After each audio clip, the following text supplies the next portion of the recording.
So without any further delay, let's kind of dive right into the session this evening and what we're going to talk about. Buying a home is a complicated process. In today's market, there are about 43 people from 13 different industries who put their hands in the pot of a real estate transaction.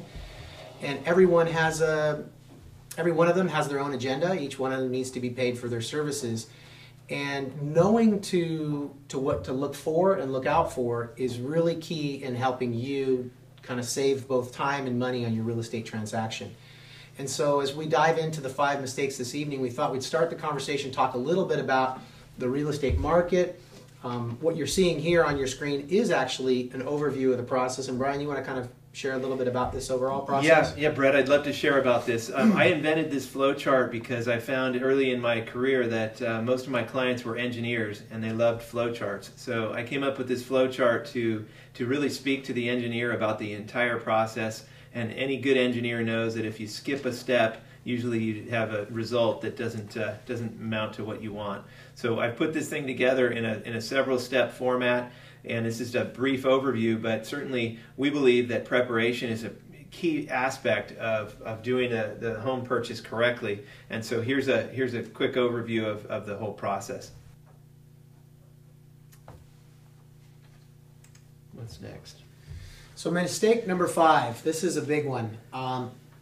Really, this is about not doing your homework once you purchase a property, and this is where you can really get clobbered. Doing your due diligence is key, and one of the first things that you're going to want to do is make sure that you get inspections. Even if the seller has their own inspections, you want to make sure that you get your own. Don't rely on their professional advisors in what they've done. You want to make sure you have your own, and this includes property inspection, which would cover the plumbing, electrical, the appliances, the general property's condition, as well as a roof inspection. And as well as termites. I think a critical aspect of getting your own inspections is attending your inspections. Your realtor will arrange the inspections and work with quality inspectors. If your realtor is good, your realtor's inspectors are going to be good. But you need to attend your inspections. Plan on taking the day off. Ask your realtor to line up the inspections for the same day so they all happen at once. That shouldn't be too difficult. Sometimes you can get them to do it all in one afternoon. But you need to be there. You need to hear from the inspector directly. And if you're just reading a report, you're going to have a much harder time understanding the quality of the house. And it's important, the opportunity that's there if you attend the inspections is ultimately you get to ask questions. And you get to see what the extent of problems are or aren't. I always like to have my clients attend inspections because there could be a laundry list of items that really could be relatively insignificant. But if you or I are not a technical person and don't understand what some of these issues are, to have someone there to say, you know what, I've looked at thousands of houses over the last 10 years, and what you have here is a solid house. And there's nothing more that builds your confidence in the transaction and the property that you're buying is having a trusted advisor be able to give you that kind of a experience, and some of that can only happen in person. Or vice versa. A quality inspector is also going to tell you when you have a big problem on your hands, and those are the ones we want to avoid. We have an opportunity with a contingency in the contract to back out if you find something you don't like.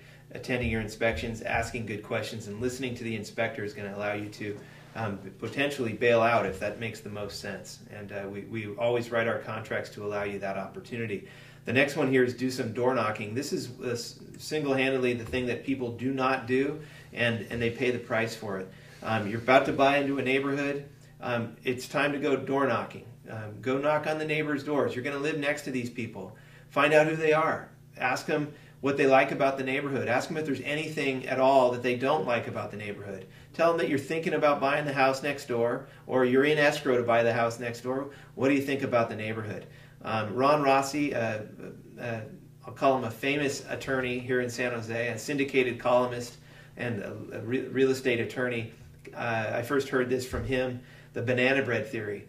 The banana bread theory is the one that says that once you move in, the neighbor next door comes over with the banana bread and says, "Welcome to the neighborhood. Did the sellers tell you about the this or that? Did the sellers tell you about the psycho across the street that wields an axe every night between 2 o'clock in the morning and 3 o'clock in the morning? And so these are things that would have been nice to find out prior to your removal of the contingency. And so the banana bread theory is something we want to avoid. We want to avoid the old lady next door coming over with the banana bread and telling you things you should have found out before you put all your money up. So think about the banana bread theory, review your disclosures, review your inspections, and avoid a money pit. Make sure you really understand those inspections. You also have an opportunity to negotiate repairs. So if during your contingency period you find things that need work, you can go back to the seller and ask them to actually make repairs. So even in an as-is sale, this is another huge point of confusion for buyers.